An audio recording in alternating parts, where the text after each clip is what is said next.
Welcome to city news. ఈనాటి వార్తా విశేషాలు. ముందుగా హెడ్లైన్స్.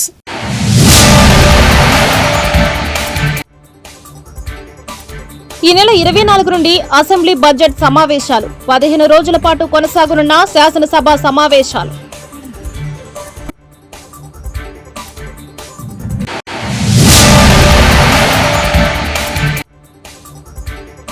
వైసీపీలో చేరిన మాజీ మంత్రి శైలజానాథ్ జగన్ సారథ్యంలో ప్రజా సమస్యలపై పోరాటాలు చేస్తారని వెల్లడి.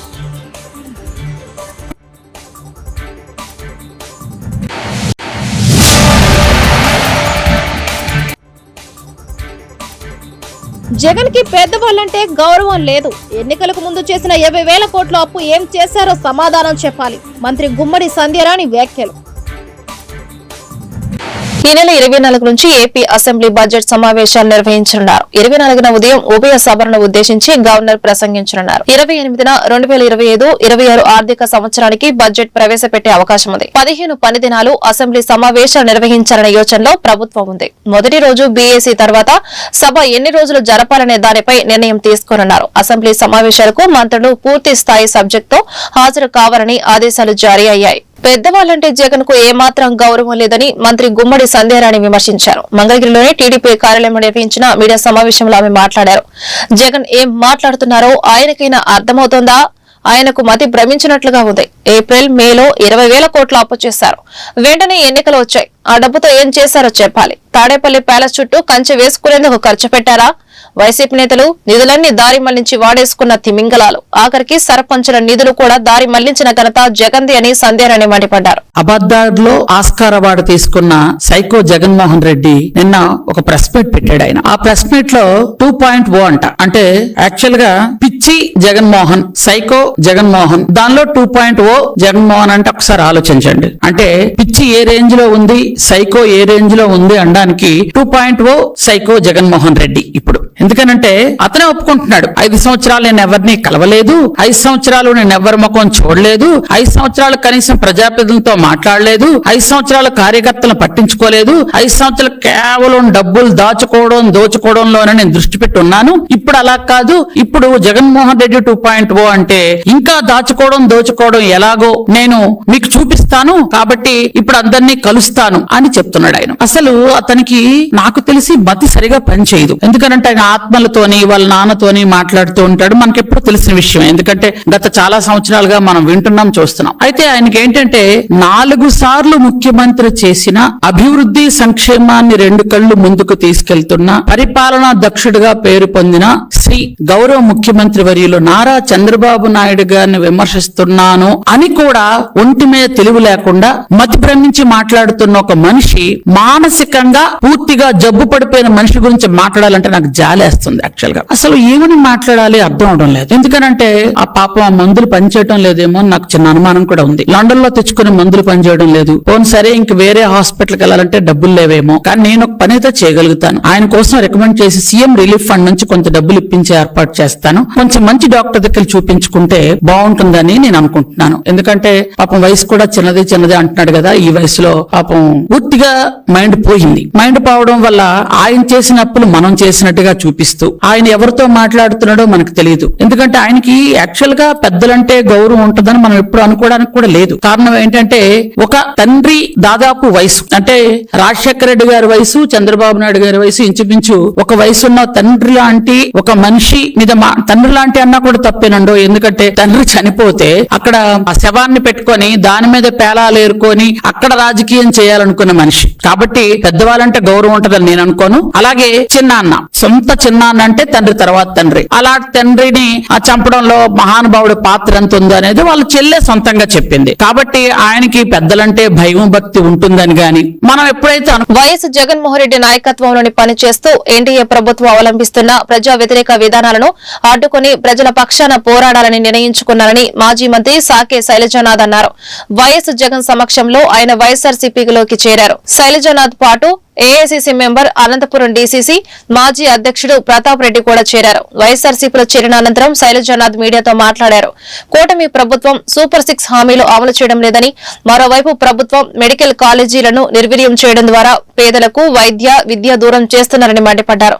గతంలో వైఎస్ జగన్ విద్యారంగంలో అమలు చేసిన అనేక సంస్కరణలను ఈ ప్రభుత్వం పక్కన పెట్టిందన్నారు. వారి నాయకత్వంలో ప్రజల పక్షాన పోరాటం కోసం ఈ రోజున నిర్ణయించుకున్నాం. ఈ రోజున సూపర్ 6 అమలు చేయకపోవడం, అట్లాగే మెడికల్ కాలేజెస్ని అసలు టెరిషరీ మెడికల్ కేర్ అన్నది గ్రామీణ ప్రాంతాలకు కూడా అంది, ప్రతి జిల్లాలో కూడా గవర్నమెంట్ పక్షాన అందే కార్యక్రమాన్ని లేకుండా చేసే ప్రక్రియ కానీ, అట్లాగే అక్కడ పేద పేదలకు సీట్లు రావాలి. అక్కడ 50% సీట్లు లాగా ప్రైవేట్కి ఇచ్చేస్తే కొండం లక్షల రూపాయలతో కొండం కష్టమవుతుంది. జగన్మోహన్ రెడ్డి గారి ఆలోచన ఫస్ట్ నుంచి కూడా మాట చెప్తా ఉన్నాం.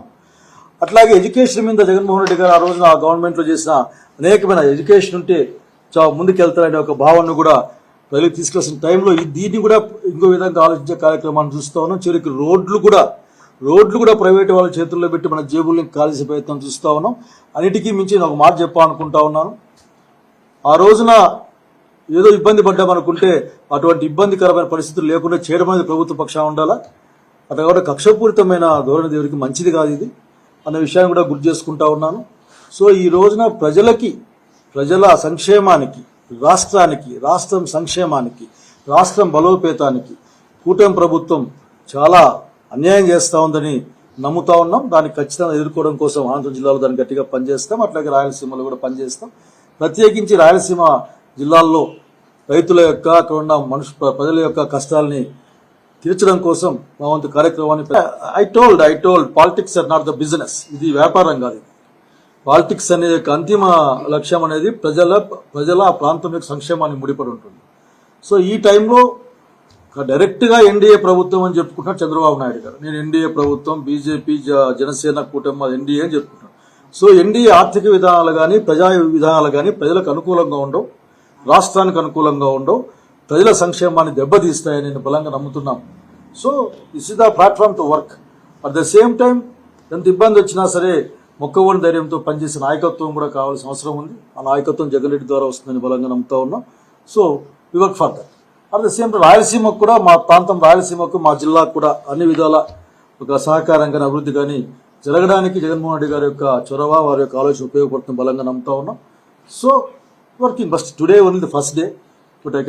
ఎక్కువ విషయాలు నేను చెప్పేవి నాకు. ప్రకాశం జిల్లా ఒంగోలు రూరల్ పోలీస్ స్టేషన్ కు సినీ దర్శకుడు రామ్ గోపాల్ వర్మ వచ్చారు. ఒంగోలు రూరల్ సర్కిల్ పరిధిలోని మద్దిపాడు పోలీస్ స్టేషన్ లో నమోదైన కేసులో విచారణకు ఆయన హాజరయ్యారు. గతంలో చంద్రబాబు పవన్ పై పోస్టులు పెట్టారంటూ ఆయనపై పోలీసులు కేసు నమోదు చేశారు. ఆర్జీవీపై టీడీపీ కార్యవర్గ రామలింగం ఫిర్యాదు చేయడంతో కేసు నమోదు చేసిన పోలీసులు ఫిబ్రవరి 4న విచారణకు హాజరు కావాలని ఇటీవల 3వ వర్మకు నోటీసులు జారీ చేశారు. 7న విచారణకు హాజరయ్యేందుకు అవకాశం ఇవ్వాలని కోరిన వర్మ శుక్రవారం విచారణకు హాజరయ్యారు. ఉభయ గోదావరి జిల్లాల ఎమ్మెల్సీ గ్రాడ్యుయేషన్ అభ్యర్థిగా జీవీ సుందర్ ఈ రోజు కలెక్టరేట్ నామినేషన్ దాఖలు చేశారు.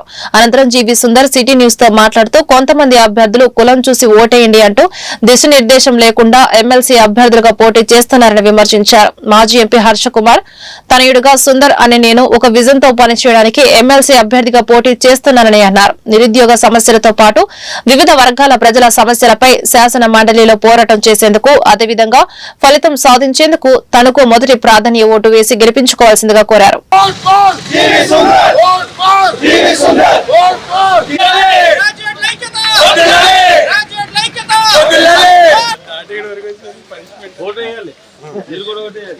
మీరేమవుతుంది కానీ నాకు 5 ఎవరు చెప్పండి. ఇక్కడ ఆగండి మాస్టర్, మీరు ఆగండి.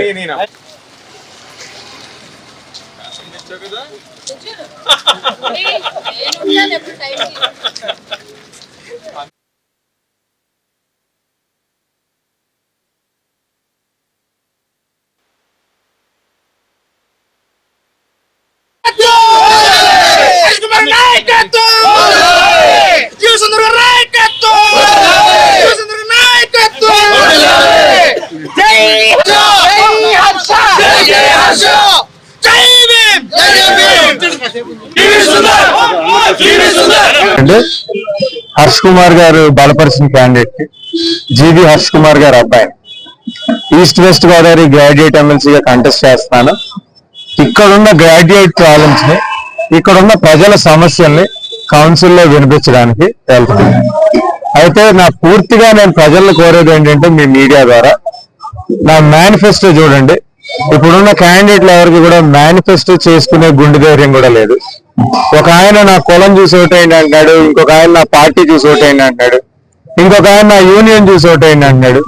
మేనిఫెస్టో తయారు చేసుకుని బేసిక్ గా గ్రాడ్యుయేట్ కి ఏం కావాలి అన్నది కూడా క్వశ్చన్ చేసే అది తయారు చేసుకునే ఆలోచన కూడా ఇప్పుడు ఉండే క్యాండిడేట్స్ లేరు.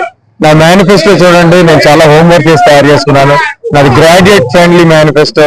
నాకు ఒక్క అవకాశం ఇవ్వమని గ్రాడ్యుయేట్స్ ని మీ వాయిస్ నా వాయిస్ గా చేసుకుని ఒక నిరుద్యోగి వాయిస్, ఒక గ్రాడ్యుయేట్ వాయిస్ కౌన్సిల్ లో వినిపిస్తా. Thank you. జిల్లా పోలీసు ప్రధాన కార్యాలయంలో ఈ రోజు శాఖపరమైన సమస్యలపై పోలీసు సిబ్బంది సంక్షేమ దివస్ ను ఏలూరు జిల్లా ఎస్పీకే ప్రతాప్ శివకిషోర్ నిర్వహించారు. ఈ సందర్భంగా జిల్లాలో వివిధ పోలీస్ స్టేషన్ల విధులు నిర్వహిస్తున్న పోలీస్ సిబ్బంది, ఏఆర్ సిబ్బంది, హోంగార్డ్స్ వారి యొక్క సమస్యల గురించి ఎస్పీకి తెలియజేశారు. ఈ సందర్భంగా ఎస్పీ సిబ్బంది యొక్క సమస్యలను సమగ్రంగా అడిగి తెలుసుకుని వాటిపై సత్వరమే తగు పరిష్కార చర్యలు తీసుకుంటామని పోలీస్ సిబ్బందికి భరోసా కల్పించారు.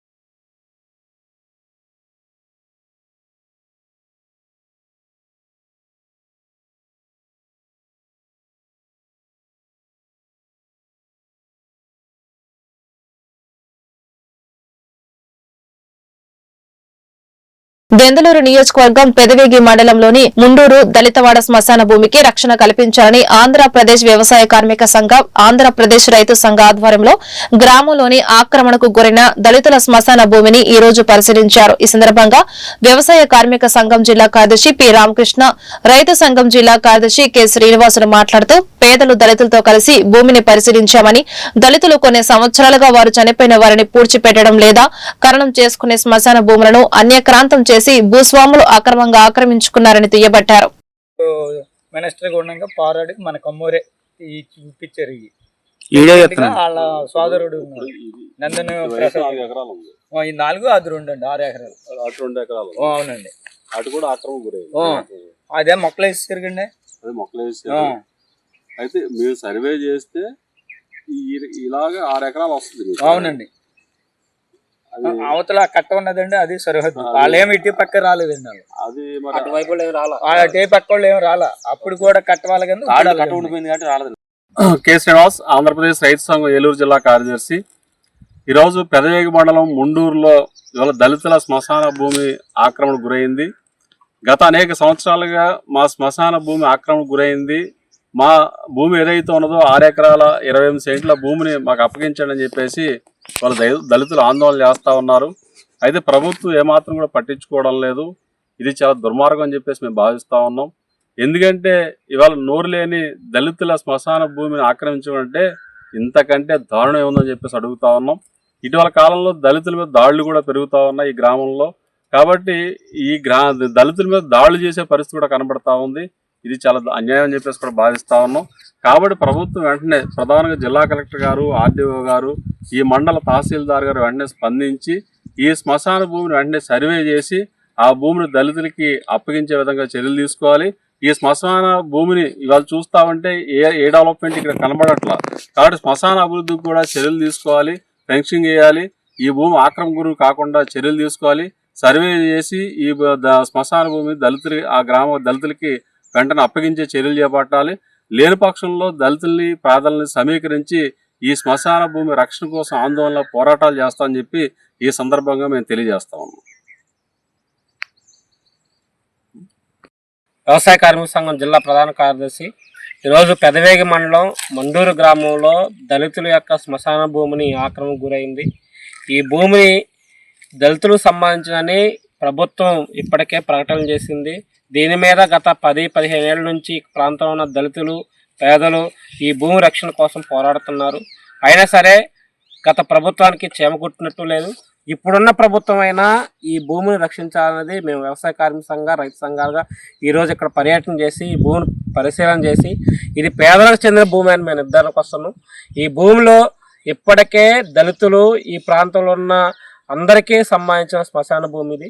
సుమారు 6 ఎకరాల 16 సెంట్లు ఈ భూమిని కాపాడాల్సిన ప్రభుత్వం ఈరోజు భూస్వాములు ఈ భూమిని ఆక్రమణలో చేసుకోవడం కోసం ప్రయత్నాలు చేస్తున్నారు. దీనికి రక్షణగా రెవెన్యూ శాఖ అధికారులు, పంచాయతీ శాఖ అధికారులు వ్యవహరించాల్సిన అవసరం ఉంది. కానీ ఈరోజు పంచాయతీ వాళ్ళు కానీ రెవెన్యూ శాఖ వాళ్ళు కానీ దీని గురించి పట్టించుకోవడం లేదు. వాస్తవానికి రాజశేఖర రెడ్డి ముఖ్యమంత్రిగా ఉన్నప్పుడు శ్మశానాల రక్షణ కోసం జీవో నెంబర్ 1235 తీసుకొచ్చారు. కానీ ఈ జిల్లాలో మండూరు గ్రామంలో జీవో నెంబర్ 12 కుటుంబ విలువలపై విశ్వాసం లేని వైసీపీ అధినేత జగన్మోహన్ రెడ్డి విలువలపై మాట్లాడడం హాస్యాస్పదంగా ఉందని జిల్లా తెలుగుదేశం పార్టీ తెలుగు మహిళా విభాగ ప్రధాన కార్యదర్శి ఉన్నమట్ల సునీత విమర్శించారు. ఆమె మాట్లాడుతూ జగన్మోహన్ రెడ్డి ఇప్పుడు 2.0 అంటున్నారని, మరి ఆయన పరిపాలన 1.0 ఎంత విధ్వంసం సృష్టించారో రాష్ట్ర ప్రజలకు తెలుసు అన్నారు. ఆయన ప్రభుత్వంలో అన్ని వర్గాల ప్రజలు ఎన్నో ఇబ్బందులకు గురయ్యారని ఉన్నమట్ల సునీత విమర్శించారు. అందరికీ నమస్కారం. నిన్న జగన్ రెడ్డి వ్యాఖ్యలు వింటుంటే అతని గొంతులో భయం స్పష్టంగా కనబడుతుంది. ఎందుకంటే తనకి అతి సన్నిహితులైన విజయసాయిరెడ్డి, బాలినేని శ్రీనివాసరెడ్డి, ఉదయ్ భాను లాంటి వాళ్ళు కూడా తన పార్టీని వదిలి పారిపోతుంటే నేను ఏమైపోతాను, నా పార్టీ ఏమైపోతుందో, కార్యకర్తలు కూడా నన్ను వదిలిపోతున్నారా అనే భయం నిన్న తన మాటల్లో జగన్ రెడ్డిని చూస్తుంటే కళ్ళకు కట్టినట్టు మనకు కనబడుతుంది. ఈరోజు జగన్మోహన్ రెడ్డి 2.0 అంటూ మాట్లాడుతున్నాడు. మరి గత 5 ఏళ్లు తన పరిపాలనలో రాష్ట్రాన్ని విధ్వంసం పాలు చేశాడు. రాష్ట్ర ప్రజల్ని ఎన్నో ఇబ్బందులకు గురి చేశాడు. ప్రతిపక్ష నాయకులపైన అక్రమంగా కేసులు బనాయించి ఇబ్బందులు పెట్టాడు. పార్టీ కార్యాలయాలపైన దాడులు చేయించాడు. మహిళా రైతుల్ని ఈడ్చి కొట్టించాడు. బాబాయ్ గొడ్డలి పోటు, ఇవన్నీ కూడా మనం జగన్ రెడ్డి 1.0లో మనం చూసాం. దానికి తగ్గట్టుగానే రాష్ట్ర ప్రజలు కూడా జగన్ రెడ్డి గోబ గుయ్యమనిపించేలాగా నా వెంట్రుకు కూడా పేకలేరు అన్న జగన్ రెడ్డికి 11 ఉంచి కూర్చోబెట్టారు. ఈరోజు అలాంటి జగన్ రెడ్డి 2.0 అంటుంటే జగన్ రెడ్డి 1.0లో విధ్వంసం చూసిన రాష్ట్ర ప్రజలు ఇక 2.0లో విధ్వంసం ఏ రేంజ్లో ఉంటుందో ఊహించుకోలేనంత పిచ్చోళ్ళు కాదు ఈరోజు మన రాష్ట్ర ప్రజలు. ఇంకొకటి, విలువలు, విశ్వసనీయత, చీటింగ్ అంటూ పెద్ద పెద్ద పదాలు వాడేస్తున్నాడు జగన్మోహన్ రెడ్డి. అసలు విలువలు, విశ్వసనీయత ఇలాంటి మంచి పదాలని వాడటానికి కనీసం అర్హత కూడా లేదు జగన్ రెడ్డి నీకు. ఎందుకంటే కనీసం కుటుంబ విలువలు కూడా లేని నువ్వు ఇంత మంచి మంచి పదాలు మాట్లాడుతుంటే ఈరోజు వినటానికి చాలా సిగ్గుగా అనిపిస్తుంది.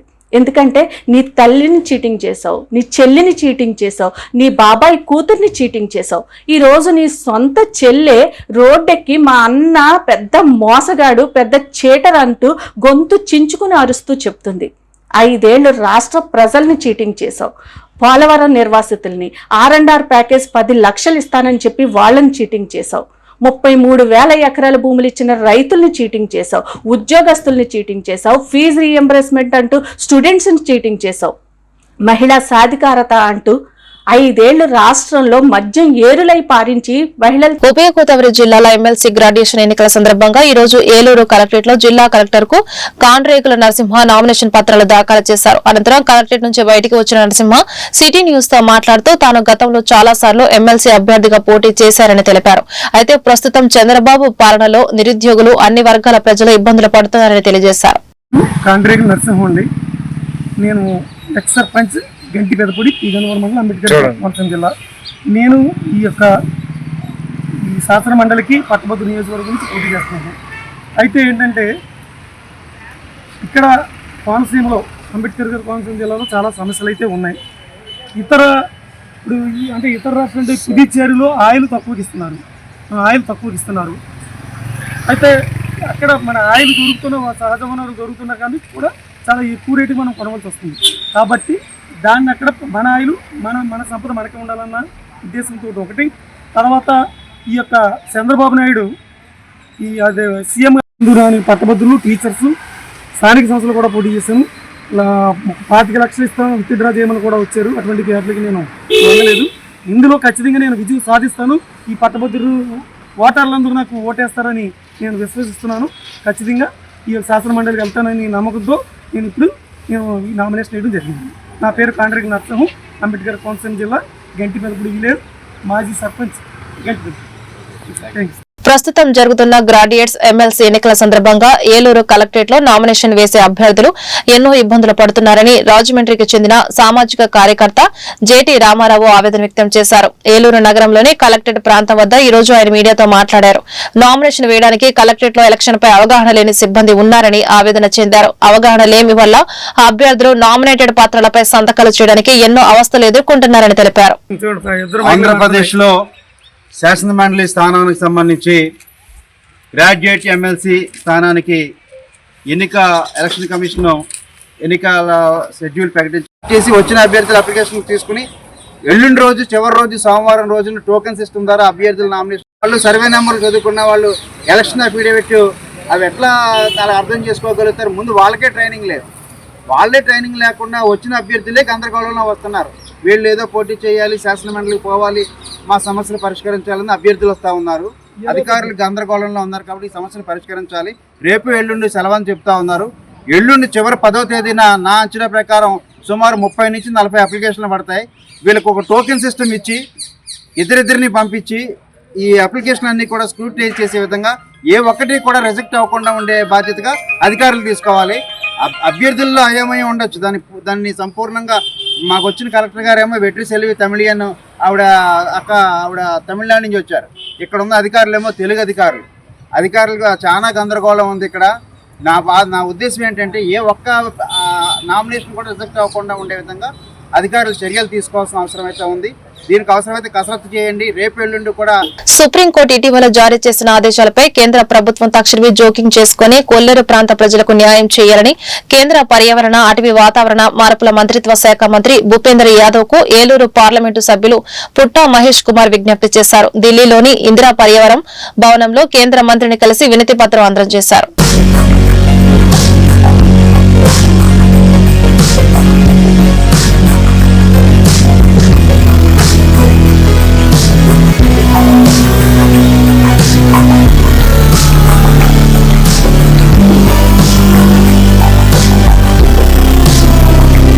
ఏలూరులోని కలెక్టరేట్ కార్యాలయంలో ఈ రోజు ఉభయ గోదావరి జిల్లాల గ్రాడ్యుయేట్స్ ఎమ్మెల్సీ ఎన్నికల సందర్భంగా అత్యధికంగా 17 మంది అభ్యర్థులు నామినేషన్ దాఖలు చేశారు. జిల్లా కలెక్టర్ వెట్రి సెల్వి అభ్యర్థుల చేత ప్రమాణం చేయించి నామినేషన్ పత్రాలను తీసుకున్నారు.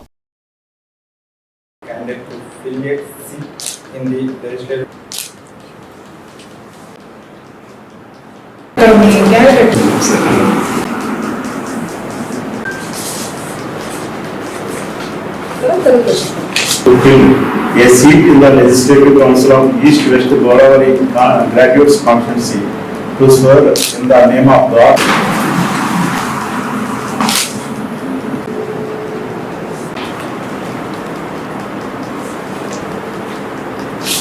Having been nominated as a candidate. Nominated as a candidate to fill a seat in the Legislative Council of the East.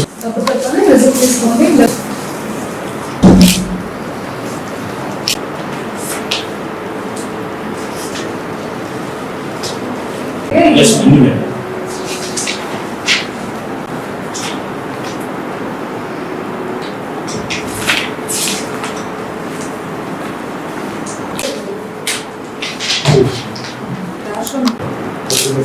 the Legislative Council of East West Godavari Graduates Constituency do swear in the name of God that I will bear true faith and allegiance.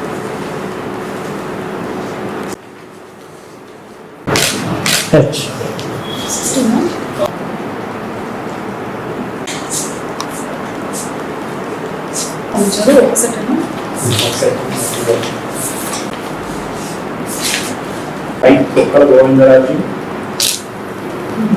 having been nominated as a candidate to fill a seat in the Legislative Council of East and West Godavari Graduates Constituency, integrity of India. Sir. Yes. My father is 90 years. Nice meeting you too.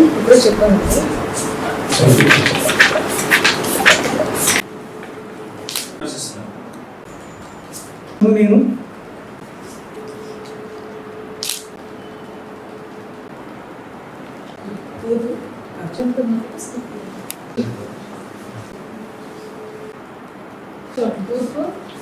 Godavari జై.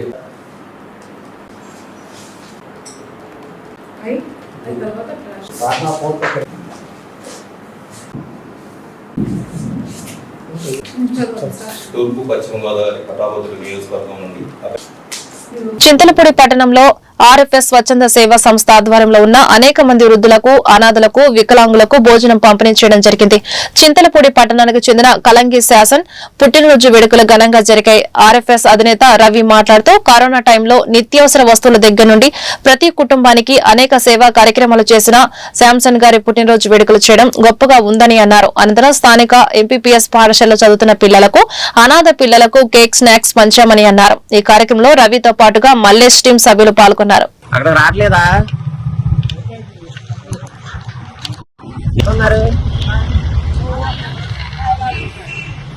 మేము వెళ్తాం, మనం వెళ్దాం.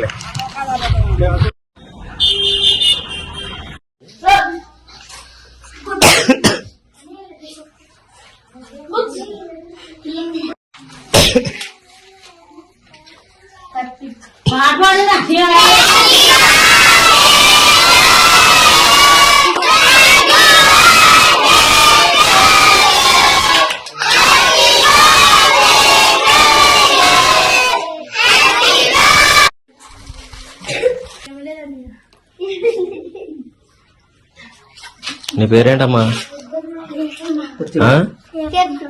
కీర్తన. నువ్వేనా? నువ్వు తెలుసు, పాపలు తెచ్చుకున్నావుగా already.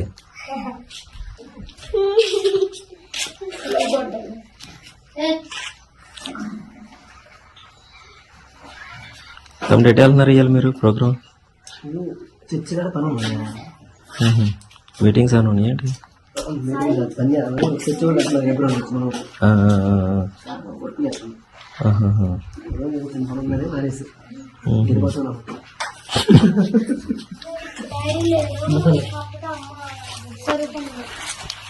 వార్తలు ముగించే ముందు హెడ్లైన్స్ మరొకసారి.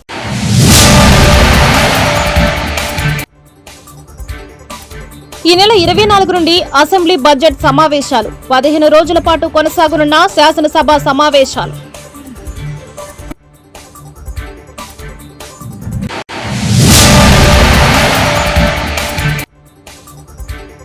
వైసీపీలో చేరిన మాజీ మంత్రి శైలజానాథ్ జగన్ సారథ్యంలో ప్రజా సమస్యలపై పోరాటాలు చేస్తారని వెల్లడి.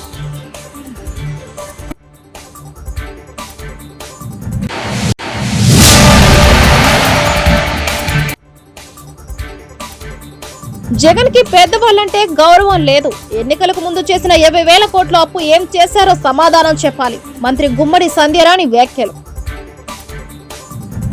ఈ వార్తలు ఇంతటితో సమాప్తం. నమస్కారం.